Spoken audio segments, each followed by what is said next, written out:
Who am I? Who do I want to be? What do I need to become? How do I handle my shadows, my lesser, better sides? What must change? And so the 25 hours of Yom Kippur and those 24 or sometimes 48 or more hours of Purim are about transformation, which isn't easy, but it's the same day. So different. Two sides of the same coin. And they're also both about the fear of death. Yom Kippur, in many ways, is our dress rehearsal for our death. And so we are barefoot and we're wearing white as in shrouds. And there is this assumption that you've got to atone now because you don't know what's going to happen tomorrow. Are you living the life you want to live right now? And Purim is the same thing, but it's not about our individual death. It is about our fear of our collective death. It is a Jewish story of fear, of annihilation. It's about us. So what's the purpose of Purim in 2024? How do we live up to this holy day, this holy horror year? I want to talk about it so we prepare. Because as Sheila said, this is the new moon. And we got 2 weeks before the full moon. And just like Yom Kippur requires our preparation, so does Purim. And it might be about a costume. And it could be about more. Every holiday has a purpose, and sometimes they change. Who we are this year is not who we were last, individually and collectively. And we are invited to make the most of these holy days, to use them. It's good to release. It's great to have a party and to dance. I know some of us want it and need it, and that's good. It's important, even as the world is hurting so hard. But there's also a transformative experience waiting for us this Purim, a chance to look behind the masks, inside the fear, transcend this trauma, and through this reflection somehow atone, and somehow reflect, and maybe somehow change for better. This year, I want to propose that the purpose of Purim is protest. I'm not just talking about the protest in the streets with signs and slogans. Yes, that too. And we will share with you the opportunities this coming Purim to be out there protesting so much. I'm talking about inner protest. I'm talking about interrupting narratives that each and every one of us, if we want to take this holiday seriously, is invited to examine and perhaps protest. This year, I think we have to protest the problematic legacy that we inherited, the traumatic Torah that we are still responding to, those patriarchal narratives of either or, mine, yours, good guy, bad guy, that we are invited to interrupt and reinterpret and redeem. This Purim, in whatever way you can, I invite us to protest. Perhaps it is your choice of costume. Perhaps it is how you want to show up. I will offer some suggestions. But I want to make sure that the pivot this Purim comes from inside. And we got 2 weeks to work on it. Earlier today, I published an op-ed in the forward that I co-wrote with my friend Rabbi Rachel Timoner, in which we called for 6 pivots for Purim. And so I want to share a little bit of that with you. And as I worked on this piece several weeks ago, I found a piece I wrote last year about the same idea that feels so much more sinister this year. I want to read a quote that stopped me in my tracks. In synagogues and homes worldwide, many will gather for the festive retelling of the scroll of Esther in jubilant celebration of Jewish survival. It is with a heavy heart that I'm suggesting we amend one of its most beloved practices this year. For the sake of peace, call it a ceasefire. I mean the groggers. Put the groggers down. So that was last year. Who knew? One way of protesting is putting down the groggers and maybe replacing them with silence or with these holy rattles from our tradition that come from Sukkot. 5 months ago, we used these.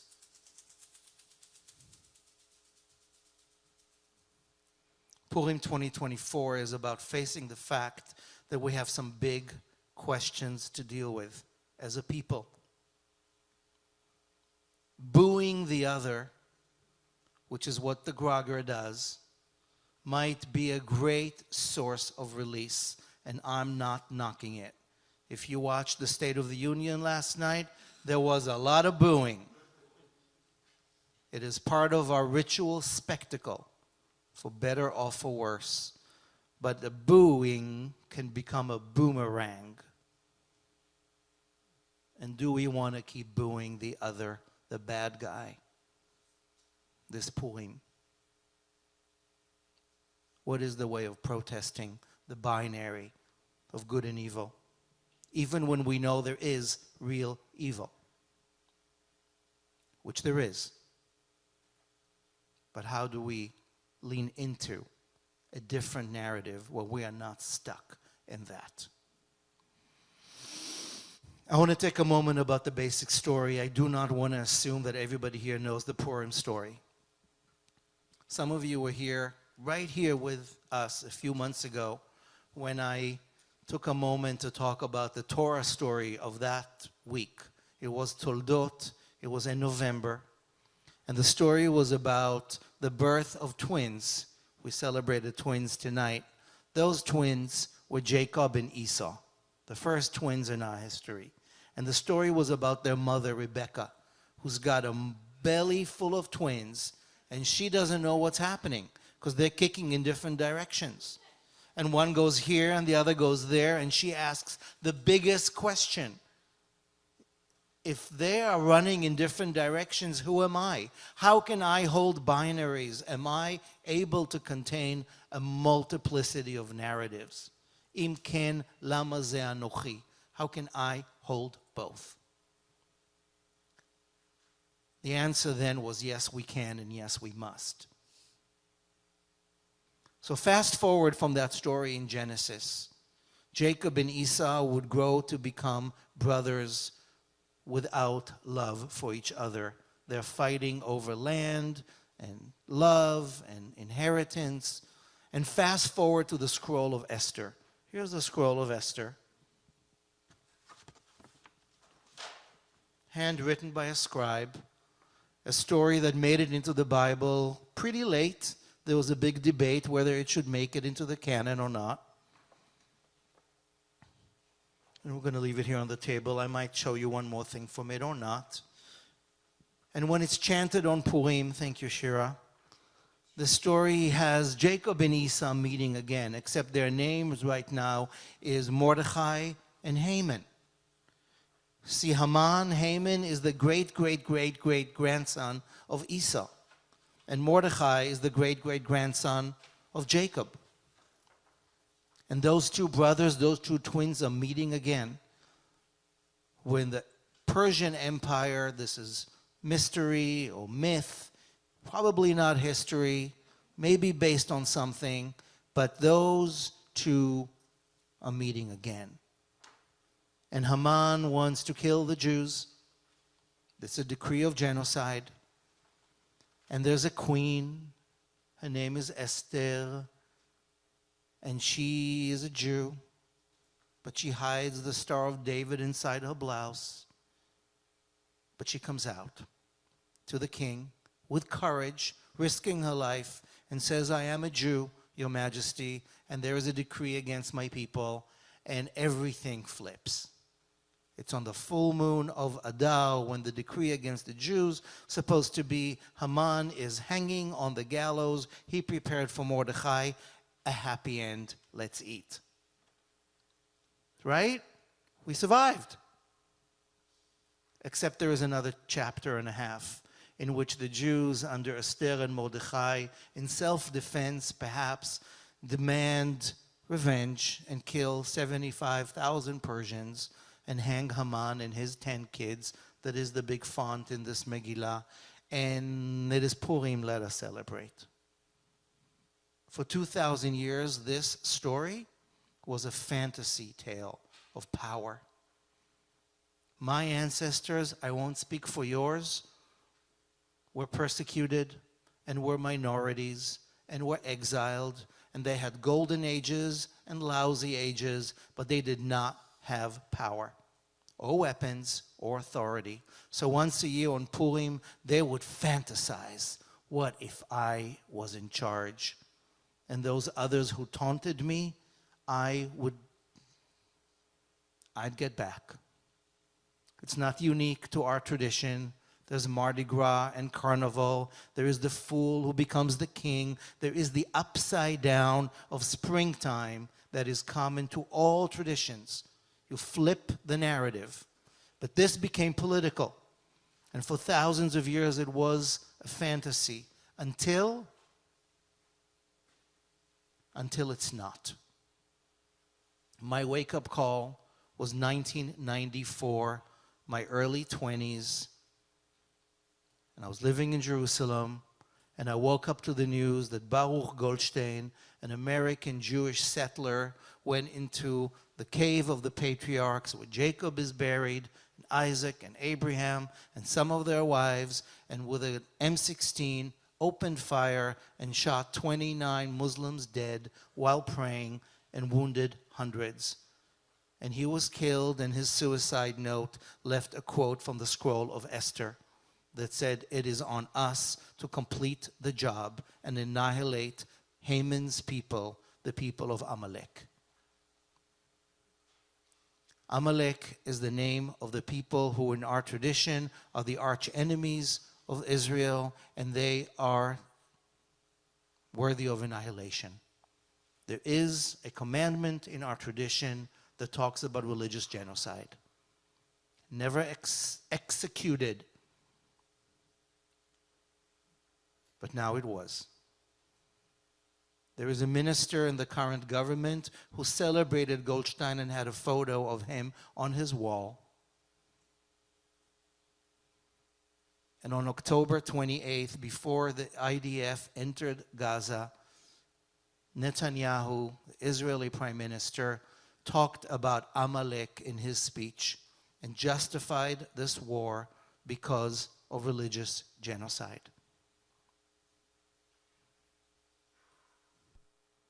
So say what you want about this terrible, terrible, horrible violence. And I'm not going to get into the political dimensions, but from a religious, mythic point of view, the Prime Minister of Israel used genocidal language in the context of this conflict. And that's real. And so Purim in 2 weeks is happening in the middle of Ramadan, the holy month of the Muslim nation. And it's happening before there is a resolution.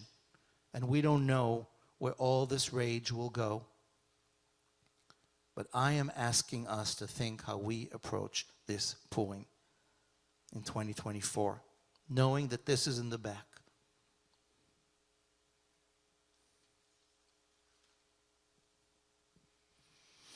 This wishful thinking